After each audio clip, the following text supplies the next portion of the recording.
Hey guys, Ricardo here and welcome to another blog tech tips. In today's tutorial guys, I'll show you how to clear the cache on any app or of course in cases where you need to learn how to clear the cache on apps. This works well for when apps are crashing, and of course next to that I'll show you as well the option for clearing data, but mainly for clearing cache. Alright, so let's say you specifically want to clear the cache for any of these apps.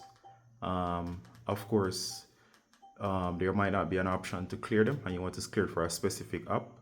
It is buried in the menu. It's actually there, but you just need to know where to find it. So go ahead and get your remote, and to clear cache,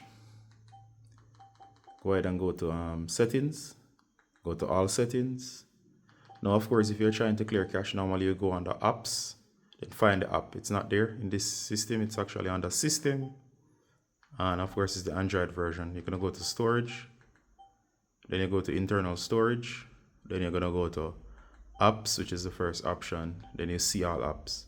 Now let's say any of these here, you want to clear the cache for them. Let's say media player, there you go, you have the option to clear cache. So here you go, because it okay, and there you go, the app cache is cleared.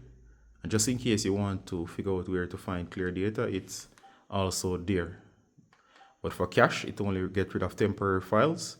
The app will work just the same. It just gets rid of all the built up temporary files. The only one that's gonna erase data and allow you to log back in would be clear data. All right. So clear cache just gets rid of temporary files. It will not affect anything that you can see. So that's how you clear cache. All right. So that's how you do it on the TCL TV. Do hope this was useful. As always, Ricardo from Blog Tech Tips. And bye until next time. Bye.